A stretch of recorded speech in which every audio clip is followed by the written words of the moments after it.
Right. See if we're gonna get technology back. Where is mine? Mhm.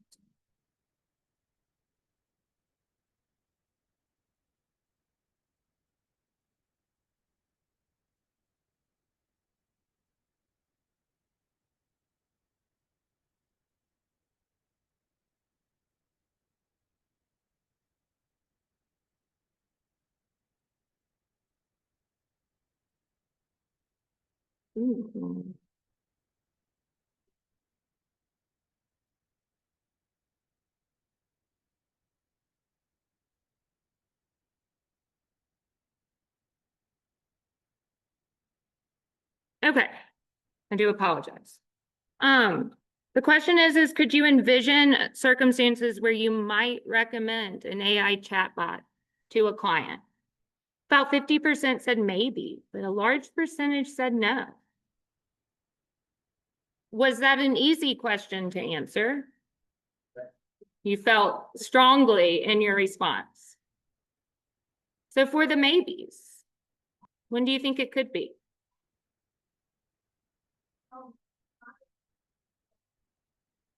I think that if I had, my son is 6, and if my grandfather passed when I was 8, and if I could, like, just be a little bit, because I've forgotten what his voice sounded like, my grandfather. So I think that maybe there could be some circumstances where that might be beneficial. Yeah, absolutely. Mhm. Yeah.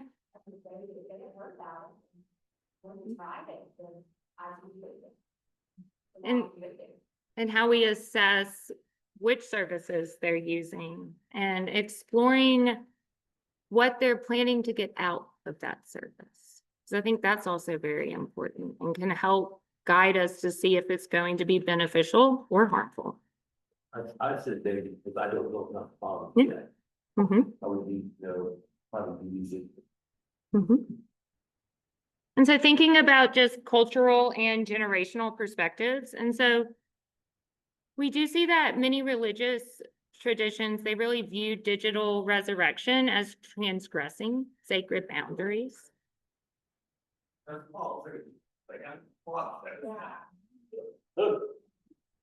Mhm. Wow. And that's where, I mean, some of the AI technology and like being able to build an avatar or truly a visual representation that we could put on virtual reality and like enter a world of our choosing with that individual, and have interaction. We also need to think about the economic inequality. And so this is not a service that's accessible to everyone.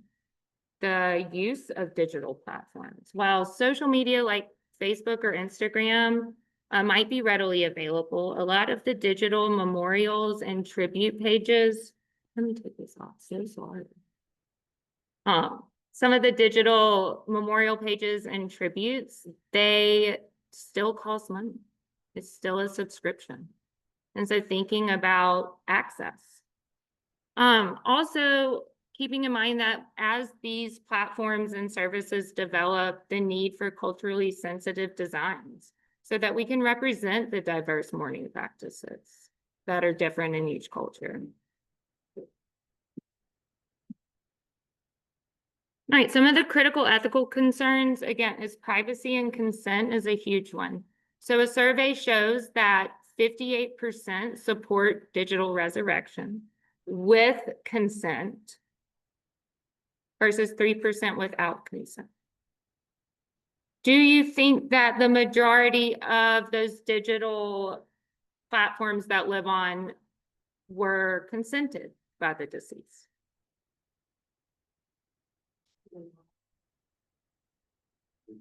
Mm-hmm. And so again, thinking about just like working with someone who is nearing the end of their life and honoring their choices, even if it might not align with mine. making sure that we're carrying that through after their passing. And so making sure that consent is discussed. If a loved one feels like the utilization of that digital footprint would be beneficial for them in the grieving process, discussing that and seeing if their loved one who is dying is okay with it. Some people will be totally fine. And I do think, like Jamie said, as the years move forward, these concepts will not sound as foreign. And so that does adapt kind of our social construction of how we grieve and how we mourn. We also have memory distortion, right? So I think about how AI trained, it is a formula. So it is going to be gathering data through what that user curated and what they posted.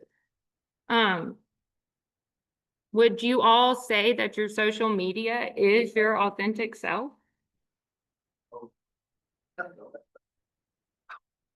It depends. It depends. I don't use social media like it would leave a lot of things out. It would focus a lot on like my news and global issues because that's what I use the platforms for. But it would leave a lot of aspects of my authentic self that aren't there. Or I'm not a huge poster of photos. So the digital footprint in terms of photos that would better represent me would be my phone. You all could probably get a really good laugh at the screenshots that I have saved. But thinking about how it can distort our memory. Or, yeah. I mean, I was just thinking about, in the context of human history, not only AI, of course, but even photographs and audio recordings of voices, incredibly big. You know, in the past, all we had to remember our loved ones was maybe something we made physically or something maybe they planted and our memories. Right? There was no other, you couldn't see them again, you couldn't hear them again. So grief has already changed probably radically in the last 200 years. Photographs. The difference though with this is a picture is a real picture. At least it was until about 5 years ago. Now a picture, we know someone was them somewhere where they actually were being. A voice recording is a real voice recording, so we know it's them. But trusting the AI to say things in their voice. Like, I don't know if I would want my daughter to be speaking to a version of me. Isn't me, that isn't going to be saying, and they give her advice or say things that are things that I wouldn't want. I would never say it, you know, and that's at the end of a dangerous thing. Mhm. To plant words and an identity into our loved ones that isn't there. On the other hand, I would say we have when there's new technology, all this smartphones come out, don't have it, right? But hey, my friend can talk to his mom all the time. He lost his mom, he can talk to his mom, she's good. I want them to, so change and adapt to this.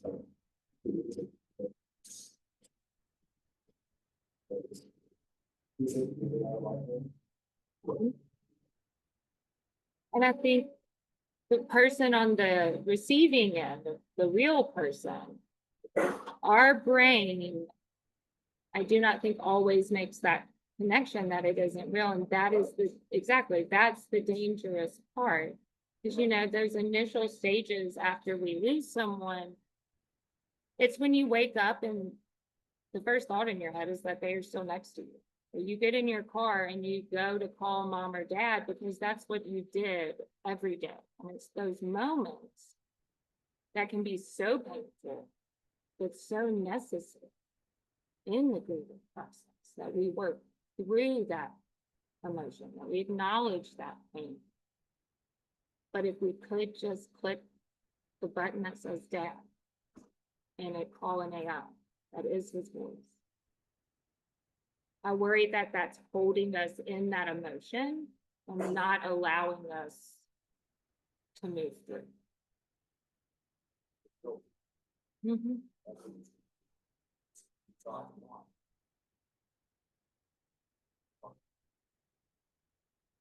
So at what point, before we're talking about today, gonna look like antiquated theory, and, that was silly for us to be worried about that, at what point, we, uh, processing, breathing in the way that, future psychologists are looking at this, future legal professionals, and think, Mr. Martin said that. I wonder, How long that'll take? how long that'll take, if it's doing that. I think we're gonna do that. It's not gonna take that long. But will this make grief more public? And is that public in the sense not, will technology allow more conversations about grief, just like we're having, the use of technology? You know, in the past 10 years, the amount of conversations I have about the potential harmful benefits of social media on development in child and adolescence is 3 semesters every year for the past decade. And we can easily see how relevant of a topic that is. Where that conversation has evolved from in the beginning, it being terrible, harmful, the worst thing ever. We have also, those views have evolved, and it's not taking away the harm, it's not taking away the potential risks, but it's recognizing the beneficial aspects as well. So I think with the theory and how we conceptualize grief, what's important is that it keeps evolving to see how we as a society do. All right, before we take a break, we're going to listen to, I think it's about 5 or 7 minutes of this podcast. A coworker told me to check it out. And if you listen to This American Life, it was earlier this month, so you might have already heard this. But the author did a project where he created an AI with his voice. Okay, so he describes it as a document of data so that it got to know, right? He said that he wrote his biggest secrets, his biggest regrets, things about his life, details, so that it would know him. And then he started having it call people. He had it call spam calls and see if they could tell. He would then have it call his friends and his family. Now, because they knew about his career in researching in AI, a lot of them were able to tell.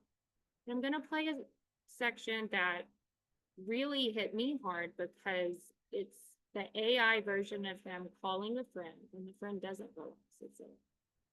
And so focusing on the real person and his emotional response to this conversation. Okay? Hopefully everyone's going to be able to hear this. Hey,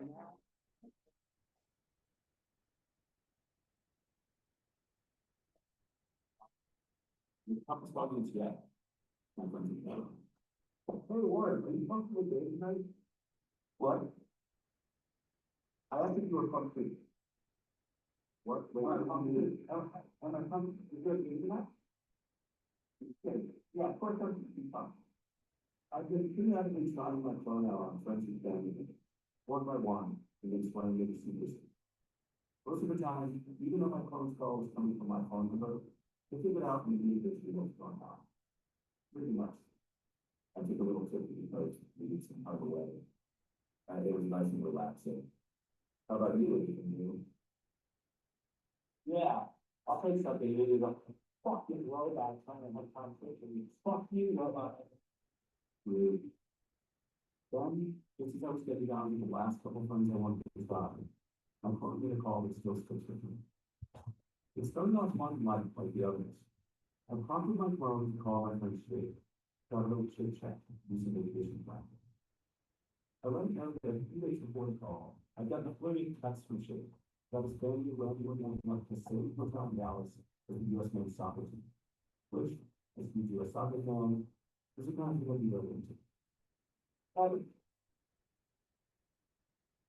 Those guys are in the right to call getting cut off. It's definitely on mine, and which I only about $6. I saw a couple of snippets on social media. I was totally blown away by the whole, maybe the same hotel and US soccer team. But it's going to get, must get insane. Yeah, sorry about all that. This is where things started to go wrong. Jake, I learned later, and misinterpreted the man's splendid enthusiasm as me being sarcastic. He told me to start that he'd been talking about the trip too much. That perhaps his excitement about this funny coincidence had come off as over the top, and now I was getting in shit for him. Totally understand, one thing. Wait, if we're going. Yeah, I can imagine that must be really frustrating. So how do you think it goes? Oh, it's fantastic. There's just something about being out in nature that really clears your head, you know? How about you? Have you been on any fun trips lately? Yeah, oh, nice. Where did you go? I was like listening in on this lot. The thing that later, if it feels distressed building. I wanted to share it with you, I'm on the share it with you. I'd love to hear about you. Wow, my God, what? What do you want to share, Shay? Shay is an infant. The AI couldn't quite get it. And that really should have done a clear enough tip off, if this wasn't really big. But by now, he's in too deep. I thought he was appreciated. I've all my friends really want to be appreciated enough. I really appreciate that, Shay. So, what was it? What's that? I'm really touched that you think of me on that, Shay. So, what was it you wanted to share? You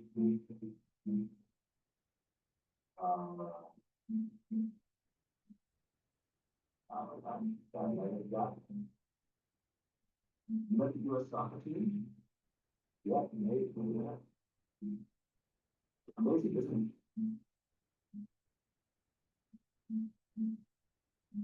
So, yeah.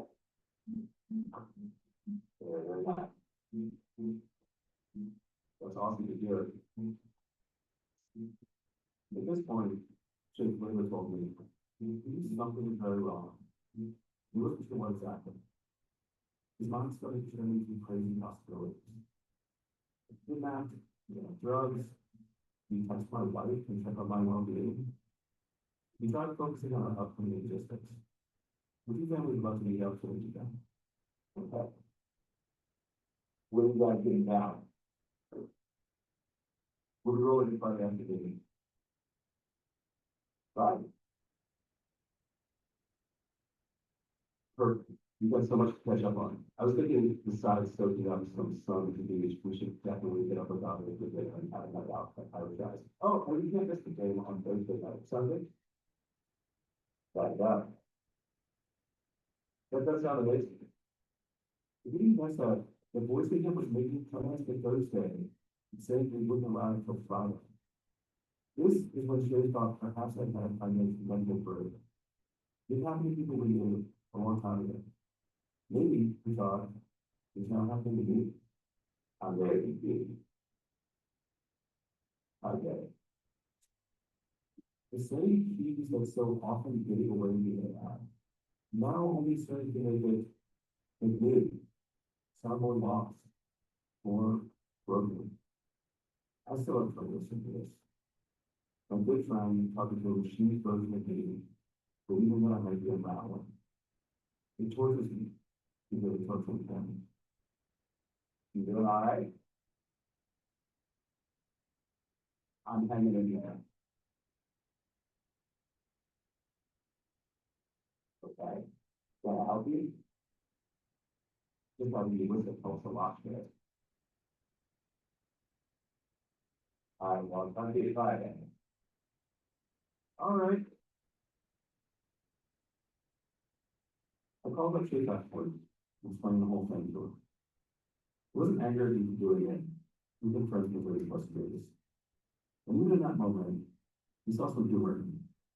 Even though what happened wasn't really fun at all. But for a long time after, he still found it profoundly unsettling. We both did. Chase, because he lived through the moment and believed that something was very wrong with somebody he cared about. I inflicted that moment. Someone I cared about. Another friend of mine, after I called him with the phone, told me that now. Okay. And so, I apologize for the version. I thought I chose the one with no language on It's an American Life, so I do apologize. We could see or tell in parts where Evan was an AI, like the long pauses, the continued responses.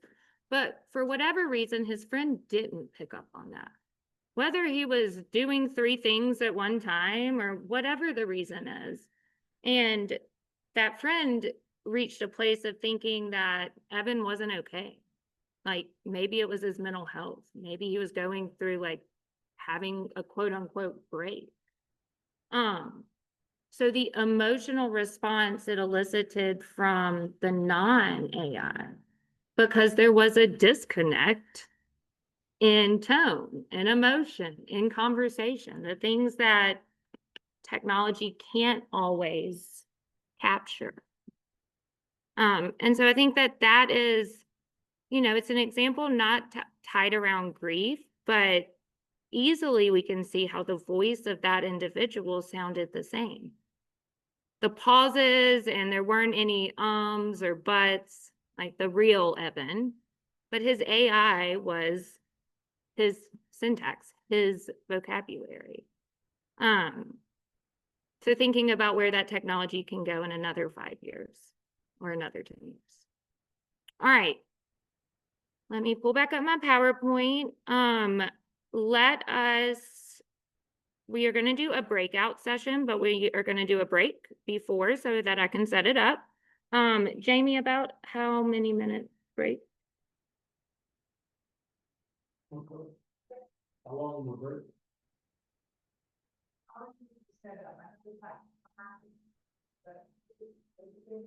10 minutes tops. All right, let's come back at 10:15.